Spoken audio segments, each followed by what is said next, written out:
बिस्मिल्लाहिर्रहमानिर्रहीम। अस्सलाम वालेकुम viewers, welcome to my channel cooking with Malika. उम्मीद है कि आप सब खैर आफियत से होंगे। अल्लाह ताला आपको हमेशा खुश और आबाद रखे, आमीन सुम्मा आमीन। तो आज व्यूअर्स हम बकर ईद स्पेशल रेसिपी लेकर आपकी खिदमत में हाजिर हैं। इतना शानदार मटन कैसे तैयार होगा, बिल्कुल डिफरेंट स्टाइल में, डिफरेंट टेस्ट में, इंशाल्लाह सारी ही बातें आज आपसे शेयर होने वाली है। आपसे हमारी रिक्वेस्ट है कि आपने वीडियो को बिल्कुल आखिर तक वॉच करना है ताकि कोई भी स्टेप आपसे मिस ना हो सके।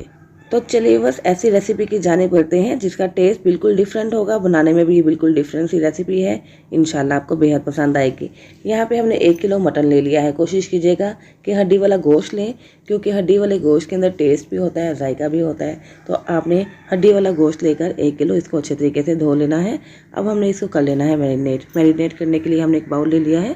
बाउल के अंदर हमने सबसे पहले धोया हुआ और स्क्वीज़ यानी कि खुश्क किया हुआ गोश्त डाल देना है। गोश्त को आपने धोने के बाद बास्केट में डाल देना ताकि इसके अंदर कोई भी एक्स्ट्रा पानी ना रहे। तो इसको अब हम मैरिनेट करेंगे जिन चीज़ों के साथ, वो चीज़ें आप वॉच कर लें। यहाँ पे 1 टेबलस्पून भर के हमने ले लिया है हरी मिर्च, पुदीना और धनिया का पेस्ट। इसी तरह 1 टेबलस्पून भर के हम ले लेंगे लहसुन अदरक का पेस्ट। यहाँ पे 2 तक प्याज है जिसको हमने कट कर लिया है। ये प्याज भी हमने इसके अंदर शामिल कर देने हैं। उसके बाद कुछ मसाले शामिल करेंगे। 1 टीस्पून भर के हमने ले लिया है सूरज मिर्च पाउडर। इसी तरह 1 टीस्पून भर के ले लेंगे पेपरिका पाउडर, जिससे कि कलर भी अच्छा आएगा और खुशबू भी अच्छी आएगी, फ्लेवर भी अच्छा आएगा। 1/4 टीस्पून हल्दी पाउडर शामिल कर देंगे। नमक आप अपने टेस्ट के अकॉर्डिंग शामिल कर दीजिएगा। और इसके बाद हमने 1 टेबलस्पून भर के ले लेना है खुश्क धनिया पाउडर, जो कि ड्राई रोस्टेड है। 1 टीस्पून भर के ले लेंगे ज़ीरा पाउडर, ये भी ड्राई रोस्टेड है। और यहाँ पे 100 ग्राम हमने दही ले लेना है। दही को भी इसके अंदर शामिल कर देंगे। इन चीज़ों को मिक्स करना है। चूँकि बाउल छोटा है तो बाउल चेंज कर लेते हैं। बड़े बाउल के अंदर डाल के ये सारी चीज़ें अच्छे तरीके से मिक्स करके इस गोश्त को हमने मैरिनेट करके तकरीबन 1 घंटा के लिए रख देना है। जिससे क्या होगा कि इन सारे ही मसालों का फ्लेवर इस गोश्त के अंदर आ जाएगा। तो बस 1 घंटा के लिए वेट करते हैं, इसको कवर करके रख देते हैं। तो चलिए बस अब हम अपने अगले स्टेप की तरफ बढ़ेंगे।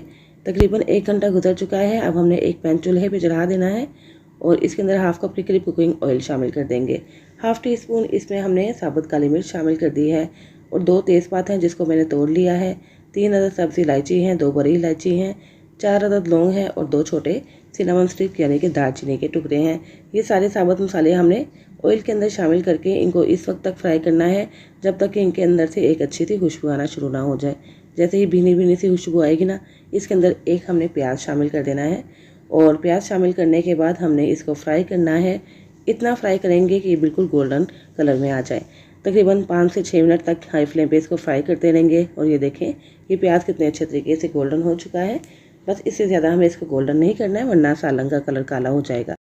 प्याज फ्राई हो जाने के बाद इसमें शामिल कर देंगे टमाटर। 2 अदद हमने टमाटर शामिल कर दिए हैं और 2 से 3 स्लाइसेस हमने इसके अंदर लीमू के शामिल कर दिए हैं। इन दोनों चीज़ों के डालने से एक तो फ्लेवर बहुत अच्छा आएगा और टमाटर डालने से इस मटन मसाला की बहुत ही अच्छी सी ग्रेवी भी बनेगी। तो टमाटर को हमने इतना फ्राई करना है कि ये सारे अच्छे तरीके से सॉफ्ट हो जाएं और ये मैश हो जाएं। 3 से 4 मिनट तक ये अच्छे से मैश भी हो जाएंगे और सॉफ्ट भी हो जाएंगे और इसके छिलके आसानी से उतरना शुरू हो जाएंगे। तो जो जो छिलके आपको नज़र आते जा रहे हैं आप इनको निकालते जाइएगा। तो बस इनको अच्छे से हमने फ्राई कर लिया है। अगले स्टेप में हमने मैरिनेट किया हुआ गोश्त इसके अंदर शामिल करना है। इसको मैरिनेट किए हुए तकरीबन 1 घंटा गुजर चुका है। तो यहाँ पे गोश्त हमने शामिल कर दिया है प्याज टमाटर के अंदर। अब हमने इनको अच्छे से मिक्स करना है। मिक्स करने के बाद इसको भून लेंगे तकरीबन 8 से 10 मिनट के लिए।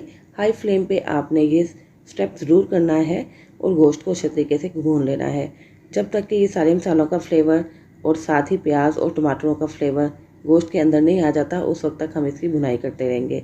तकरीबन 10 से 15 मिनट तक हाई फ्लेम पे इसको भूनने के बाद इसके अंदर शामिल कर देंगे पानी।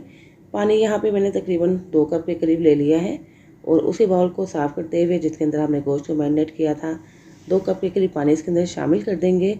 इसको कवर कर लेंगे तकरीबन 45 मिनट तक या 1 घंटा तक इसको पका लेंगे।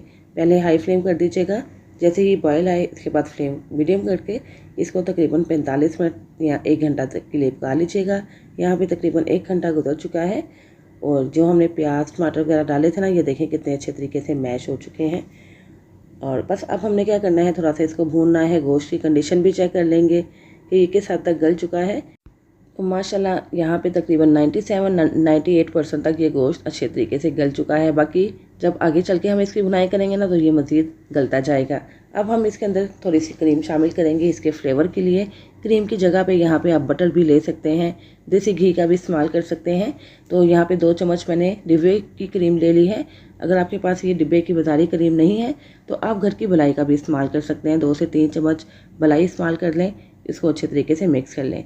1 टीस्पून भर के इसमें शामिल कर देंगे पेस्ट, वही पेस्ट जो हमने मैरिनेट करते हुए इसके अंदर शामिल की थी, धनिया, पुदीना और हरी मिर्चों की। इस स्टेज पे आके जब ये पेस्ट आप शामिल करेंगे तो इतनी अच्छी सी खुशबू आएगी इस गोश्त के अंदर, और फ्लेवर तो कई गुना बढ़ेगा भी, साथ ही साथ जायका इतना लाजवाब और डिफरेंट किस्म का होगा कि इंशाल्लाह जो खाएगा आपकी तारीफ़ किए बिना नहीं रह पाएगा। बिल्कुल डिफरेंट सी, बनाने में भी डिफरेंट है, खाने में भी इसका टेस्ट लाजवाब है। एक मज़ेदार सी रेसिपी है, आपने ज़रूर ट्राई करनी है इन्हीं सारे ट्रिक्स एंड टिप्स के साथ, और काइंडली मुझे फीडबैक भी दीजिएगा। यहाँ पे हमने इसकी गार्निशिंग कर दी है धनिया के पत्तों के साथ, अदरक और साथ कुछ स्लाइसेस हमने लीमू के रख दिए हैं। 1 टीस्पून यहाँ पे आके हमने गरम मसाला पाउडर का भी छिड़काव किया है, और तकरीबन 5 से 6 मिनट के लिए इसको दम पे रखेंगे, और उसके बाद हमने इसको डिश आउट करना है। तो ये लीजिए, बस बहुत ही लजीज, बहुत ही लाजवाब किस्म की मटन स्पेशल रेसिपी तैयार हो चुकी है।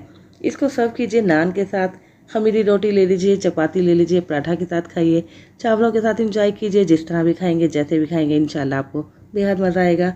और साथ ही साथ आपसे बड़ी रिक्वेस्ट है कि अगर आपको मेरी वीडियो अच्छी लगी है तो प्लीज़ इसको लाइक और शेयर करना मत भूलिएगा। चैनल पर नए हैं तो चैनल सब्सक्राइब करके बेल आइकन प्रेस कर दीजिएगा, ताकि हर नई आने वाली वीडियो की नोटिफिकेशन आप तक फ़ौरन से पहुंच सके, जो बिल्कुल फ्री है। तो अब इस ईद पे आपने इस रेसिपी को ज़रूर ट्राई करना है। मेहमानों के आ जाने पे बनाइए, घर में बनाइए और इंजॉय कीजिए। इसके साथ ही इजाज़त दीजिए, फिर हाजिर होंगी इंशाल्लाह एक नई रेसिपी के साथ। अपना बहुत सा ख्याल रखिएगा, मुझे भी दुआ में याद रखिएगा। अल्लाह हाफिज़।